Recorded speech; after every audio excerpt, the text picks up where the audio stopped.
Well, if you look historically, J.P. Morgan has been prominently involved in some other key bankruptcies. Right. Lehman Brothers, for example. So let's go back to Lehman for a second. Okay. And in Lehman, you had a situation where J.P. Morgan was involved in a lot of the clearing and settling of the trades, and they essentially slowed down the processing of attempts to raise liquidity, much like happened in MF Global. Right. Then when it went bankrupt, Barclays came in and they bought significant assets out of the Lehman estate.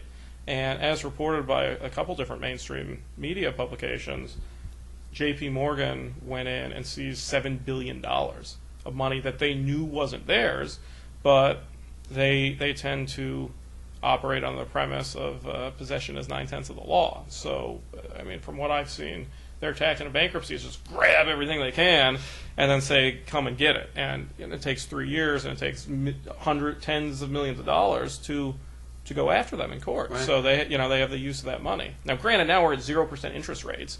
So I don't understand why they feel they need to take a $300 to $600 million loan from farmers when they could just borrow from the government for free, Right. because we're getting that money back. Great I mean, point. we are not going to allow them to hide behind safe harbor. So Right. circling back to this case, in the 2005 amendment to the bankruptcy code, there was inserted a provision called safe harbor, Right. which says that if you are accepting payment for the satisfaction of a margin debt owed, that unless you know that money is ill-gotten or improper, you can safely receive it and not face a clawback risk.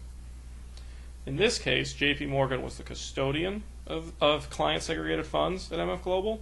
They were a clearing and settling agent for the majority of MF Global's trades. They were the primary lender to MF Global.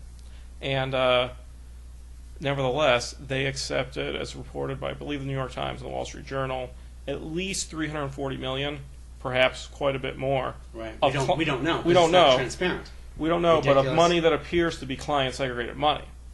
Moreover, after they received it, asked MF Global for a comfort letter saying that we represent that these are not client segregated funds. I heard Edith wouldn't sign it. Edith wouldn't sign it, and they came back with an alternate letter. They wouldn't sign it anyway. Yet they still have the money. Give the money back. It's not your money. We want the money back. I mean, seriously, it's the money of farmers, it's Yeah. retirees, of hedge funds, of traders, all sorts of people, small business owners. They literally took it. They knew what they were doing. They're not going to be able to hide behind safe harbor. Right. But instead, they're going to make us spend God knows how long or how much money to get back our property. No, and but it's disgraceful. Here's where I think it goes. I think when we show fraud, that's when their arm gets a little twisted. Because, look, they had to make a decision at some point. They came down to a fork in the road at MF Global before the bankruptcy, and they had to say, okay, it's either violate the Commodity Exchange Act and take this money and give it to J.P. Morgan, or we'll just declare bankruptcy and J.P. Morgan gets stuck. They made a conscious decision to choose to take the money and give it to J.P. Morgan and violate the Commodity Exchange Act. Correct. But frankly, I don't think that they did it. I mean, this is pure speculation on my part, but I don't think that they did it to help out J.P. Morgan. I think they did it because Corzine is an incredible narcissist and was in love with his trade, Right. and felt that if he could just meet this margin call, everything would be fine, and they'd make billions on their 30-to-1 leveraged sovereign debt position. Yeah, I in a way, I sort of have some sympathy for Corzine, and I know that sounds weird, but if you think about it, if it wasn't like meaning to steal money, but was just like in the middle of a trade, we've all been in margin calls. Having said that, I think the precedent that's being set here, if he gets off doing this scot-free without any investigation, what does that say to the future? It says that you should get your money out of the U.S. financial system, because people can go in and take money out of not just a bank account, but something that's supposed to be much safer than a bank account, Yeah. and have no repercussions. And this cannot stand. And if it does, America's financial system is not safe for anybody.